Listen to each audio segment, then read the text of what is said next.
BRS, that is Bank Reconciliation Statement.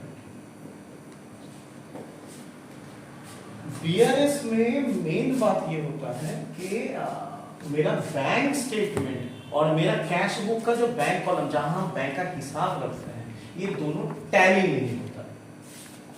देखते हैं क्यों। मान लो एक बंदा था, ये हो गया बंदा, इसके पास था 10,000 रुपया, ठीक है। तो यहां हम इसका बैंक स्टेटमेंट, उसको हम लोग पासबुक लिख रहे हैं, और उसके घर का हिसाब, उसको हम लोग कैश बुक लिख रहे हैं। तो दोनों में बैलेंस शुरू में 10,000 था। अभी ऑनलाइन मोबाइल में स्टेटमेंट आ जाता है, that is why BRS doesn't hold that much importance. तुम्हारा जो अकाउंटेंट है उसको बैंक स्टेटमेंट वो कभी भी निकाल सकता है और अपना कैश बुक का एमिट कर ही सकता है। तो दैट इज व्हाई अभी क्लास 11 का जो सिलेबस है उससे BRS को हटा दिया गया है, उतना इंपॉर्टेंट नहीं है। बट जो लोग सीए फाउंडेशन करेगा उसके लिए इंपॉर्टेंट है, वरना ये कॉन्सेप्ट क्लियर बहुत करता है कि बैंक के साथ तुम्हारा डीलिंग क्या होता है।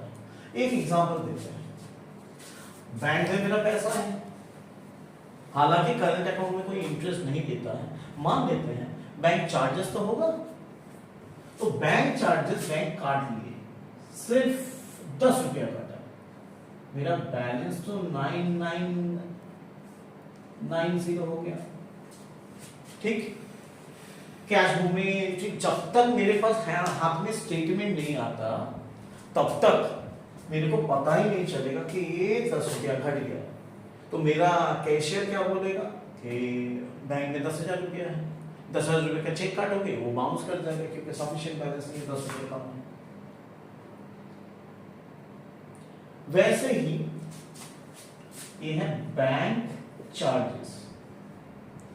दूसरा हो सकता है कि कस्टमर डिपॉजिट, कोई कस्टमर तुमको बोलने से पहले डायरेक्ट जाके तुम्हारे बैंक में पैसा जमा कर दिया, हो गया जमा, मान लो कितना किया, 1000 ही कर दिया,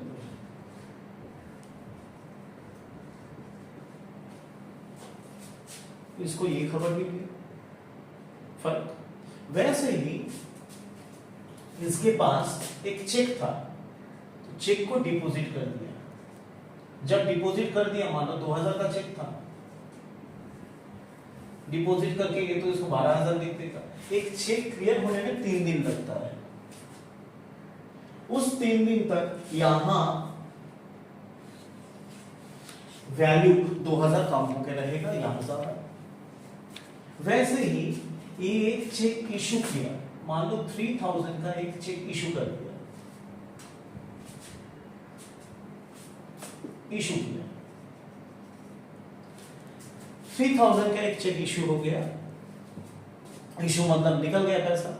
अब जब तक ये बंदा जिसको ये चेक इशू किया गया था आके प्रेजेंट नहीं करेगा तब तक तो बैंक से पैसा नहीं जाएगा। अब जिसके पास गया था वो भुला कर निकला, चेक जेब में रख के भूल गया, बॉक्स में रख के भूल गया, वॉलेट में रख के भूल गया, कुछ भी हो गया, वो 1-1.5 महीना वो चेक को कैश ही नहीं कर पाया, तो यहां तो बैलेंस घटा हुआ रहेगा, यहां बैलेंस ज्यादा रहेगा। तो ये 2-3 एंट्री हम दिखाएं, देखो ये 10,990 दिखा रहा है, यहाँ 9,000, ऐसे हिसाब से देखो कुछ एक 2000 के नीचे ही डिफरेंस आ रहा है, बट 1 2 3 4 डिफरेंसेस है। तो ये है हम लोग का BRS बनाने का कारण, क्यों बनाते हैं BRS, समझ में आ गया। अब देखेंगे कि कैसे बनाते BRS, बनाने का तरीका क्या है। बनाने के लिए यहां क्या हो सकता है, हम लोगों का बुक में जो 10 लेवल का 11-12 लेवल का बुक है, वहां क्या है सारा कॉस्ट दिया हुआ रहता है, तुमको उस हिसाब से बनाना होता है। ठीक है, तो इसके लिए हम बोलते हैं एक ट्रिक इस्तेमाल करो। ट्रिक क्या है? रफ कॉपी में कॉर्नर में 2 टी बनाओ, एक में लिखो पीबी पासबुक, हर एक को पता है डेबिट साइड एक क्रेडिट साइड, एक डेबिट साइड एक क्रेडिट साइड। ये लिखो CB cash book, cash book पता है debit what comes in credit what goes out, cash book debit में बढ़ता है क्रेडिट में घटता है। पासबुक के लिए उल्टा, अगर सम में बोल देता है क्रेडिटेड बाय बैंक, मतलब वो पासबुक बढ़ा हुआ है, और बोल देगा debited from his account, bank has debited from his account, मतलब तुम्हारा ये घटा है। ये उल्टा होता है, तो हर बार पजल हो जाने से बेटर है कहीं ये पहले ही लिख के रखो। वर्किंग नोट में भी लिख के रख सकते हो, कोई कुछ नहीं बोलेगा। शाम के अंदर नहीं होना चाहिए, वर्किंग नोट के अंदर होना, ठीक। अब कोई सम उठाते हैं ताकि हम लोगों को अच्छे से पता चल जाता है। यहां एक्चुअली सम 2 तरीके से किया जा सकता है। एक, हम लोग प्लस और माइनस, ये जो 2 हैं दोनों का अलग अलग कॉलम बना लेंगे, उसमें करेंगे। और यहां क्या है, जो ट्रेडिशनल तरीका है, प्लस ऊपर माइनस नीचे होता है। I am starting with the traditional one, उसके बाद हम उसी को प्लस माइनस में भी दिखा देंगे। यहां से 5 आइटम वाला एक सम लेते हैं। यहां we are starting with passbook balance, ठीक है। यहां 2 बैलेंस हम पहले से ही बता देते हैं। इसका पासबुक बैलेंस बोला है 33570, 33570 एंड कैश बुक बैलेंस बोला है 53,000।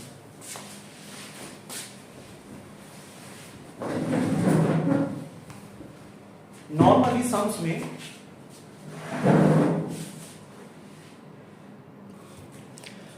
तो नॉर्मल सम में ये 2 इंफॉर्मेशन नहीं रहता है, एंड हम लोगों का जो सम है, जो एक्सरसाइज में हम लोग प्रैक्टिस करते हैं, नॉर्मली 4 केसेस मिलता है। एक है पॉजिटिव कैश बुक बैलेंस, एक है नेगेटिव कैश बुक बैलेंस, उसके बाद होगा पॉजिटिव पासबुक बैलेंस से शुरू होगा और नेगेटिव पासबुक बैलेंस से शुरू होगा। ये 4 ही हो सकता है, कोई भी एक बता देगा। यहां 2 बताया हुआ है, ये सम इसीलिए ले रहे हैं ताकि यहां से वहां तक पहुंच पाएंगे कि नहीं तुम लोग देख पाओ। सम्स कैश बुक पासबुक दोनों का कोई भी पॉजिटिव या नेगेटिव बैलेंस से स्टार्ट हो सकता है, ठीक। अब जब ये बैलेंस चेंज हो जाता है, पॉजिटिव नेगेटिव हो जाता है, मेथड नंबर 1 में करोगे तो वहां रफ फॉर्म में थोड़ा ट्विस्ट आता है, वरना सेम रीजन है, वो बाद में समझा, सिर्फ बोल के रखिए। चलो लेट्स गो। तो ये दोनों हो जाने के बाद ये है हम लोग का फॉर्मेट, लगभग ट्रायल बैलेंस जैसा दिखता है।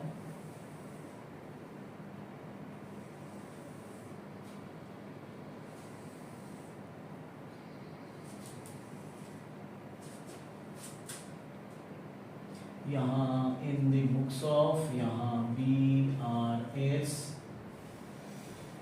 यहाँ हम लोगों को जो लिखना है वो है bank balance as per passbook. Overdraft नहीं बोला था तो ये पॉजिटिव है, तो इसको हम लोग लिख देते हैं यहाँ 33570। यहाँ पहला वाला हिस्सा में ऐड लिख रहे हैं, मतलब सारा एडिशन वाला आइटम इधर लिखेंगे, और यहाँ बीच के आसपास हम लोग लेस लिख रहे हैं, जो लेस होगा वो इधर लिखेंगे। चलो अब आते हैं रफ वर्क, ठीक से सुनना। यहाँ किससे स्टार्ट हुआ? पासबुक से। जाना किधर है? Cash book.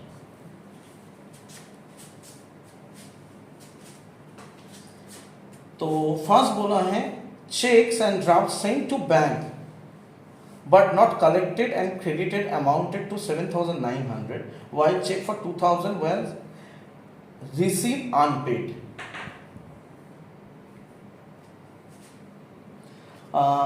2000 वाला बाद में देखेंगे, 7,900 वाला देखते हैं। क्या है? Cheque and draft sent to the bank but not collected. तुम बैंक में सेंड कर दिया।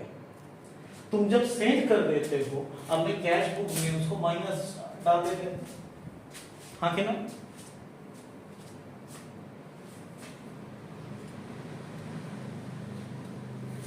फॉर कलेक्शन के लिए तो ये तुम अपना कैश बुक में ऐड कर दोगे, पर पासबुक कलेक्ट नहीं किया, ये माइनस। अब क्या है, मेरा पहला वाला एग्जांपल सोच के देखो।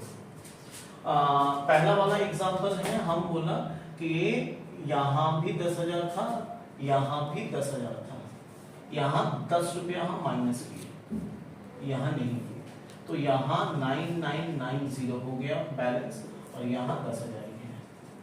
ये था पासबुक, ये था कैश बुक। अब पासबुक से कैश बुक की तरफ कैसे जाएंगे? सिंपल बात है, इसमें 10 रुपया ऐड करना है और कैश बुक से पासबुक का बैलेंस में आना है तो इससे माइनस करना है। एक्चुअली जिसके साथ जो हुआ उसका उल्टा करना है। हम लोग यहाँ पे वही थ्योरी इस्तेमाल करेंगे। पासबुक का बैलेंस मेरे को पता है, उसमें माइनस किया हुआ है, उससे कैश बुक का बैलेंस कैसे पता चलेगा? ये ऐड करना होगा। फिर से बता रहे हैं, यहां 10 रुपये माइनस हुआ था, यहां 10 रुपये माइनस था।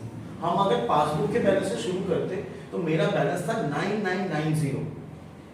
अब बीआरएस का मतलब है पासबुक का बैलेंस से स्टार्ट करो, उसके बाद रेक्टिफिकेशंस करते करते या फिर जो चेंजेस है उसका एडजस्टमेंट करते करते तुमको कैश बुक का बैलेंस तक पहुंचना है।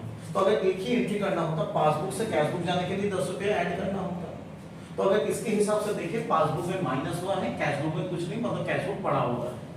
तो पासबुक में माइनस हो चुका है, मेरे को कैश बुक में जाना है, तो कैश बुक के नीचे क्या प्लस साइन है, तो हम लोग को ऐड करना है। देखो, तो पासबुक में 10 रुपये ऐड कर देने से मेरे को कैश बुक का बैलेंस मिल जाता है।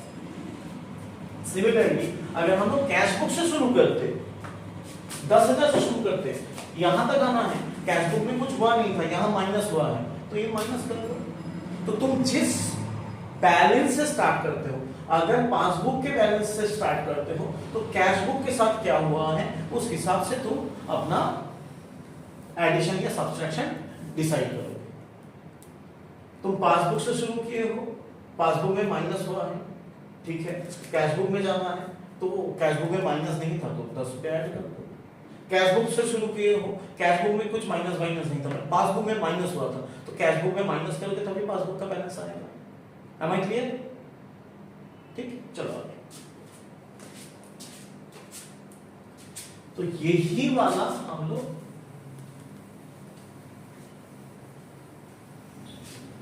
नंबर 1 का पहला पार्ट में हम लोगों का 7,900 का शायद अमाउंट था,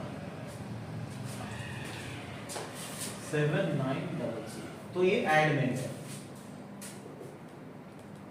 7,900।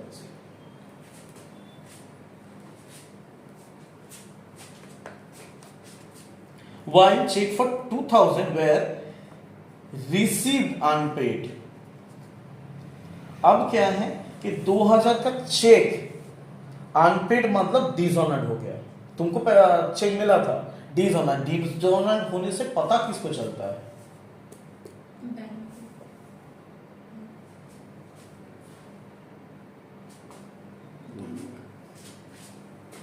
चेक डिसऑनर्ड होने से पता किसको चलता है? श्योर?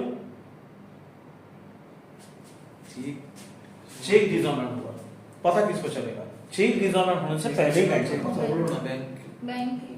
हाँ, तो चेक डिसऑनर्ड हो गया, तो ये मेरा bank balance minus, cash book में वो हम माइनस किए नहीं, वो प्लस हो गया। ठीक,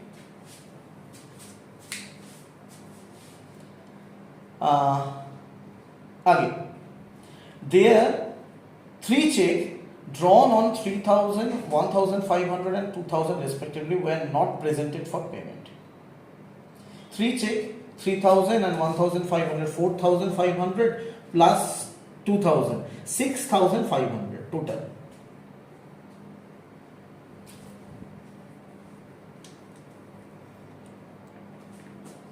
तो चेक हम लोग ने ड्रॉ किया, इशू किया, चेक इशू किया तो कैश बुक को प्लस कर माइनस कर देंगे।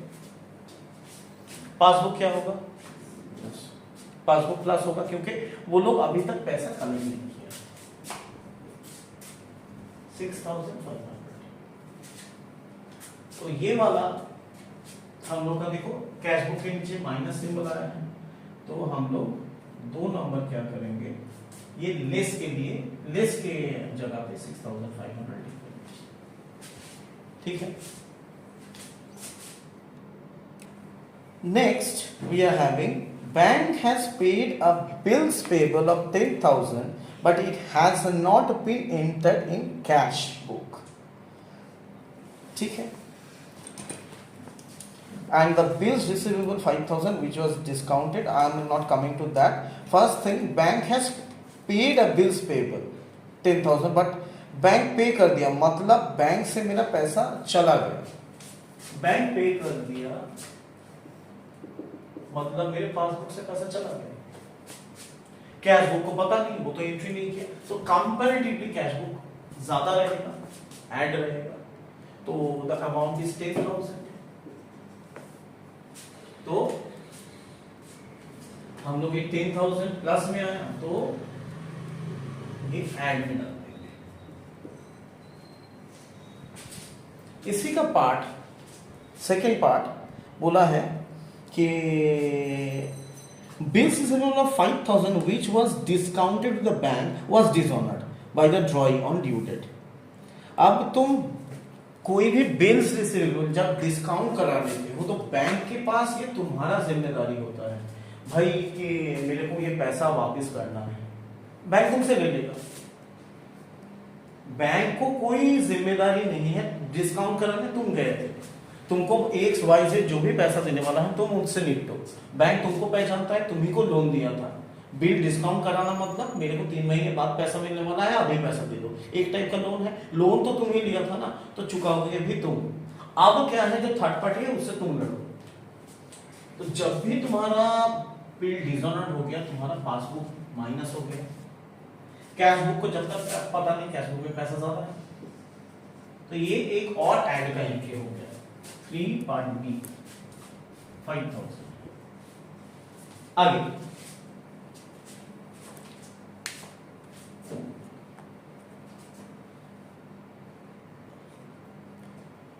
Bank charges 130 as its commission for collection and credited interest। credited interest में बाद में आते हैं। Bank charges 130 as its commission। Bank charges bank को पता होगा, अभी हम थोड़ी देर पहले मेरा खुद का जो एग्जांपल दिया था वहां भी वही था। बैंक चार्जेस बैंक काट लेता है, कैश बुक को पता नहीं, कैश बुक प्लस अमाउंट लिख लेते हैं 130, ये भी प्लस में जाएगा।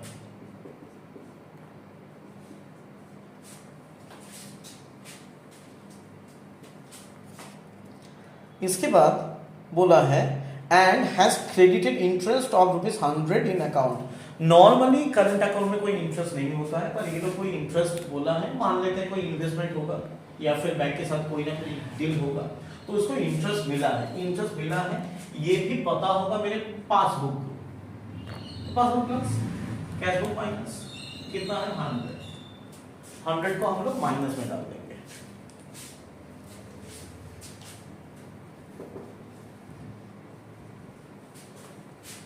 इसके बाद लास्ट है a wrong debit of 5,000 was made by bank which was reversed on 4th April। हम लोग ये कर रहे हैं on 31st March। 31st मार्च के अंदर तो ये ठीक नहीं हुआ तो मानेंगे ठीक ही नहीं हुआ। रॉन्ग डेबिट, बैंक का डेबिट मतलब माइनस, बैंक का डेबिट मतलब माइनस, तो पासबुक माइनस ही हुआ होगा। कैश बुक प्लस 5,000 लास्ट में आया तो ऐड में 5,000। ठीक, अब ये है हम लोगों का नॉर्मली एक छोटा सा सम। ये जो रफ वर्क है, बहुत जन है इसी रफ वर्क को, इसको कैश बुक, इसको पासबुक मान लिया, ये घटा ये नहीं घटा, ये ऐसे ऐसे करता है। कोई कोई सम में ना डबल इफेक्ट आ जाता है, तो तुम गैप से उसका अंदाजा नहीं लगा सकते। बट ऐसे रफ वर्क करोगे और साथ में अमाउंट लिखते जाओगे तो सुविधा ये होगा कि ये देख के ही तुम अपना सम उतार पाओगे। और बाद में अगर रीचेक करना है तुम्हारा सम सही है कि गलत है, तुमको यहां से पता चल जाएगा कहां तुम्हारा थॉट गलत हुआ। ऐसा ऐसा थोड़ा जल्दी होता है श्योर, बट यही सबसे इजी वाला उपाय है ताकि तुम अपना सम का ट्रैक रख सको। ठीक है, अब एडिशन करके देखेंगे। पहला एडिशन सारा इसका होगा, ऐड वाला पोर्शन का होगा।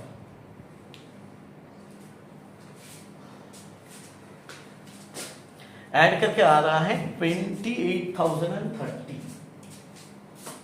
28,030। तो सारा ऐड करके इधर डाल दिए। अब 28,030 के साथ जो बैलेंस था 33,570 वो हम ऐड करेंगे। वो ऐड करके आएगा 61,600। हो गया। नेक्स्ट सारा जो सब्ट्रैक्शन था उसको भी ऐड करेंगे। ये ऐड करके आएगा 8,600। इससे ये माइनस होगा, इसको ब्रैकेट में भी रख सकते हो, बट ब्रैकेट में हम लोग क्यों नहीं रखते, क्योंकि यहाँ ऑलरेडी लेस बोल के लिखा हुआ है। माइनस करने से हम लोग का ये जो 53,000 अमाउंट है आ जाता है। तो ये है मेथड 1। इसके बाद मेथड 2 में सेम चीज हम करके दिखा रहे हैं बोर्ड साफ करने के बाद। अभी वही वाला सम हम लोग क्या करेंगे, मेथड 2 में करेंगे, जहां प्लस माइनस ऊपर नीचे नहीं, इधर प्लस का कॉलम अलग, यहां माइनस का कॉलम अलग, ऐसे लिखेंगे। तो बैंक स्टेटमेंट जो था, bank balance as per passbook, वो तो पॉजिटिव ही था, तो हम लोग प्लस के जगह में ही लिखेंगे 33,570। अब इसके बाद हम लोगों का सारा प्लस माइनस पहले से किया हुआ है। हम एक बार चेक करके देख लेते हैं। 7900 सिर्फ प्लस सिंबल जिसके बगल में आया है वही वाला हम लोग ये प्लस में डाल देंगे। नंबर 1 से आया है 7900, नंबर 2 से कुछ नहीं आया, 3 से आया है, 2 का जगह छोड़ना होगा। 1 का 2 पार्ट था, एक पार्ट इधर, बी वाला पार्ट माइनस में 2000, नंबर 2 गया था माइनस में 6500, 3 आया था, पहला वाला 10,000 वो भी पॉजिटिव, दूसरा वाला 5,000 वो भी पॉजिटिव। नंबर 4 में पहला वाला पॉजिटिव 130, दूसरा वाला नेगेटिव 100, और लास्ट में नंबर 5 वो भी प्लस में आया था 5,000। अब इस बार क्या है, इस बार हम लोग दोनों तरफ ऐड करेंगे और बैलेंस निकालेंगे। हम लोग का जो प्लस वाला साइड उसका टोटल आ रहा है 61,600। अब यहां पे हम लोग पहले से ही 61,600 लिख देंगे। 61,600 के बाद यहाँ 8,600 हो रहा है, तो 8,600 61,600 से अगर माइनस करें तो बैलेंसिंग फिगर है 53,000। हम लोग लेजर में बैलेंस करने का हैबिट तो सबको है, तो वैसे बैलेंस कर लेंगे और इसको लिख देंगे bank balance as per cash book. Balance as per cash.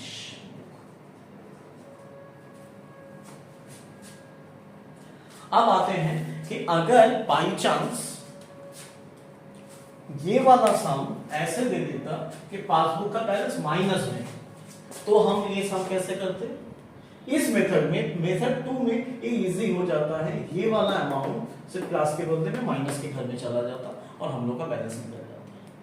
But method 1 में हम लोगों को सारा प्लस माइनस उल्टा करना पड़ता है। मेथड 1 में कुछ भी हो जाए हम लोग का ओपनिंग बैलेंस इधर रहता है, हम लोग को क्या करना पड़ता, यहाँ जो सिंबल है उसका उल्टा लेना था। उल्टा लेना था मतलब मान लो पासबुक के नीचे जो सिंबल है वही लेते। ओवरड्राफ्ट मतलब उल्टा, ओवरड्राफ्ट मतलब उल्टा। अगर मेथड 1 में कर रहे हो, मेथड 1 में कर रहे हो तब क्या है, कैश बुक मतलब पासबुक से स्टार्ट किया तो कैश बुक वाला जो सिंबल है वो ना लिखे, पासबुक वाला सिंबल ही लेना है। और मेथड 2 में कर रहे हो, इस बारे में मेथड 2 इजी हो जाता है, इसको प्लस के जो बॉक्स है वहां ना डाल के माइनस वाला बॉक्स में डाल दो, बाकी सारा सेम है। इसीलिए आजकल सारा टीचर मेथड 1 के बदले में ये मेथड 2 से सिखाते हैं। ये बच्चे लोगों का कंफ्यूजन बहुत घटा देता है। सिंपल बात है, ओवरड्राफ्ट में उल्टा करेंगे, नॉर्मल में सीधा करेंगे, इतना याद कोई याद रख नहीं सकता। तो ऐसे ही सारा का सारा करो। अगर ओवरड्राफ्ट है मतलब नेगेटिव बैलेंस है तो ये वाला इधर बिठा दो, और अगर पॉजिटिव बैलेंस है तो इधर बिठा दो। अब तुम लोगों को जो इजी लगे तुम लोग उसी से कर लेना। Thank you.